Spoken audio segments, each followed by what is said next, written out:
खास करके ड्रेसर का रेज ऑब्जेक्शन और मेरिट दिया जाना है, फाइनल मेरिट। फार्मासिस्ट का भी फाइनल मेरिट और रेज ऑब्जेक्शन और फाइनल मेरिट कराना है। इन दो विषयों पे जब पदाधिकारी से बातचीत हुई है अभी, तो इन्होंने कहा है कि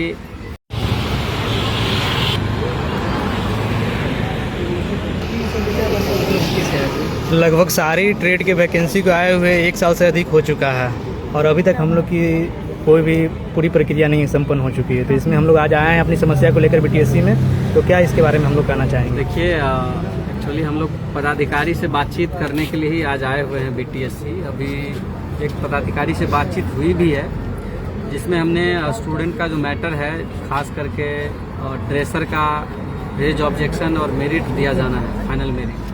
फार्मासिस्ट का भी फाइनल मेरिट और रेज ऑब्जेक्शन और फाइनल मेरिट कराना है। इन दो विषयों पे जब पदाधिकारी से बातचीत हुई है अभी, तो इन्होंने कहा है कि हम लोग विभाग को कुछ भेजे हैं मंतव्य के लिए, उधर से जो जवाब आएगा उस अनुरूप हम लोग करेंगे। हमने ये भी पूछने का कोशिश किया कि क्या जो अभी डीवी की प्रक्रिया चलेगी उस प्रक्रिया के दौरान ये हो सकता है। उन्होंने कहा है कि ड्रेसर और फार्मासिस्ट का डीवी प्रक्रिया के दौरान भी हो सकता है। एक्चुअली इंटरनल जो प्रक्रियाएं हैं बीटीएससी का अपना, वो बीटीएससी ने पूरा कर लिया है। यानी कि रीचेक वगैरह जो करना रहता है, डीवी कराने के बाद जो सबका फाइल बना होगा, सबका पेपर उस फाइल में रखा जाता है, वो फाइल सबका चेक करना रहता है, वो सब इंटरनली हो चुका है।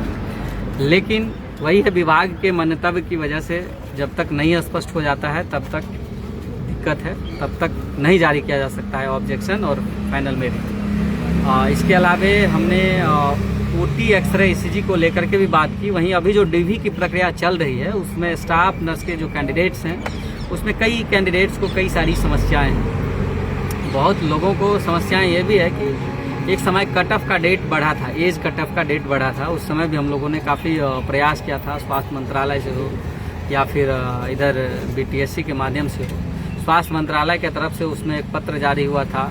नॉन आईएनसी को लेकर के भी जो है कोर्ट का जब डायरेक्शन आया तो उसमें भी उसके रिगार्डिंग भी पत्र जारी हुआ था और डेट बढ़ाया गया था फॉर्म भरने का। लेकिन सर्टिफिकेट के कट ऑफ डेट को नहीं बढ़ाया गया था। उस वजह से बहुत सारे ऐसे कैंडिडेट्स हैं जो परेशान हैं। इस विषय पर बीटीएससी का एक ही जवाब है कि सरकार जो हम लोगों को गाइडलाइन भेजती है, जो इंस्ट्रक्शन रहता है गवर्नमेंट का, उसको फॉलो किया जाता है। और इस मामले में बीटीएससी के हाथ में कुछ नहीं है। ये जो कट ऑफ का मामला है, ये चाहे वो एनसीएल के कट ऑफ का मामला हो या दूसरा, क्योंकि आपको पता है कि जिन लोगों का एनसीएल बाद का है या कोई ईबीसी हैं और बीसी हैं, एनसीएल नहीं डाला है, कास्ट डाल दिया है, तो ऐसे कैंडिडेट्स जनरल में काउंट हो जाएंगे और फाइनल मेरिट में बाहर हो सकते हैं। ये विषय जानना था। इसमें स्वास्थ्य विभाग का ही मेन रोल है, विभाग जो चाहेगी वो होगा। दूसरी बात कि ओटी एक्सरे ईसीजी के ऑब्जेक्शन को लेकर के जो जानकारी है उस संबंध में जब हमने बात किया कि ओटी एक्सरे ईसीजी का जो है, इसमें जानकारी ये हो कि कब इसका ऑब्जेक्शन होगा, कब फाइनल मेरिट आएगा।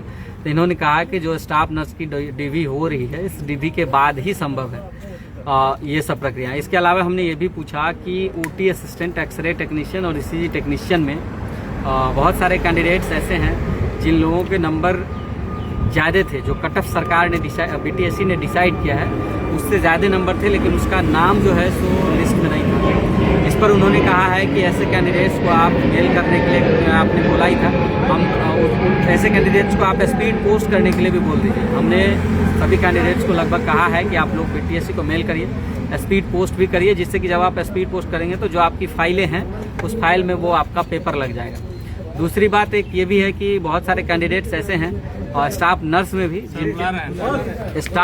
में भी जिनके साथ भी ये प्रॉब्लम था कि उनका डिग्री तो कट ऑफ डेट के बाद का ही है, लेकिन उसमें भी कुछ कैंडिडेट्स के पास सेम इश्यूज है।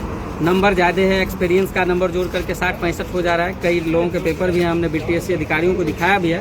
और इस पर उन्होंने कहा है कि कैंडिडेट्स को कहिए कि स्पीड पोस्ट कर दे, अगर उनका नंबर ज़्यादा है कट ऑफ से तो उन लोगों को रिव्यू करके हम लोग बुलाएंगे, क्योंकि लंबा प्रक्रिया है। बाकी आप सबसे रिक्वेस्ट है कि बने रहें, फिर नेक्स्ट वीडियो में बात करेंगे। धन्यवाद।